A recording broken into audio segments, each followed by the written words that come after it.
How do you, define leadership? What is your philosophy on it and your own style that's worked for you in your career? I would not classify myself as a charismatic leader.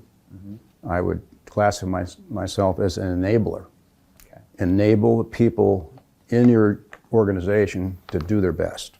I found that the better culture that we instilled in the organization, and teamwork and ethics and all pulling the same way for the better of the whole company, the better we did.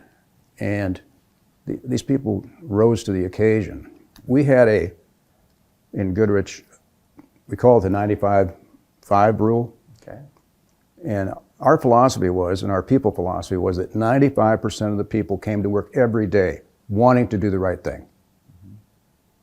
I don't even think it was 5% that came that didn't. It might have been 2. But those people were weeded out. Right. Not by me, by the rest of the people in their team. Right. Because they wanted people to pull together.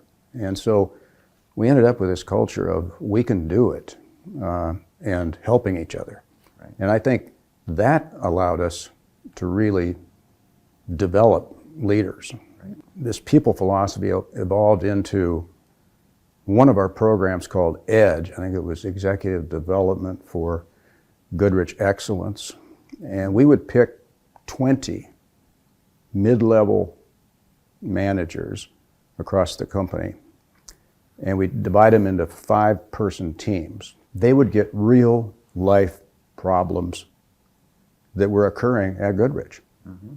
The best example I can think of is we had bid on the Boeing 787 Dreamliner, and we had a number of systems on it, and we built a new plant in Mexicali, Mexico, just across the border.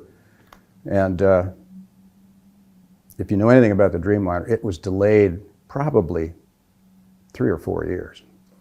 So you got this infrastructure and these people sitting there not producing anything. And so we gave this problem to these teams, and they came up with some really innovative ways of utilizing that plant before we had the 787 there.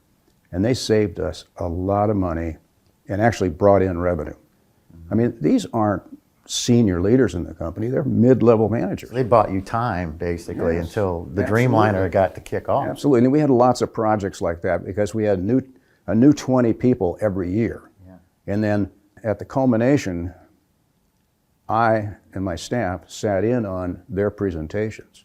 So they presented to me, the CEO, and my 6 staff members, and they were really impressive, really did a tremendous job. And that singled them out.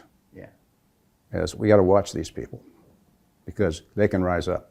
So that helped you identify who those leaders are. And the second thing we did was had what was called a talent management program. When I took over as CEO, my predecessor had everything so decentralized in the company that we had like 10 business units, and everyone did their own hiring, their own development within it, their own HR, all of this.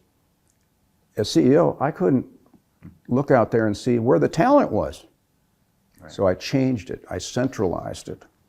And we would have about 3 times a year reviews, and we would go business unit by business unit, figure out who were the best people, where should they be next. Because if you don't do that, the tendency of the local manager is to keep those people, never give them a chance to go outside. That's right. And so that made a huge difference in getting the right people in the right places. So when you talk about leadership, it's more than just standing up in front of the crowd and telling them which direction to go. Yeah, and finding those right people. I mean, I think Lincoln said, you got to keep searching till you find your next grant. Mm-hmm. And as a leader, right. Identifying those people becomes so important.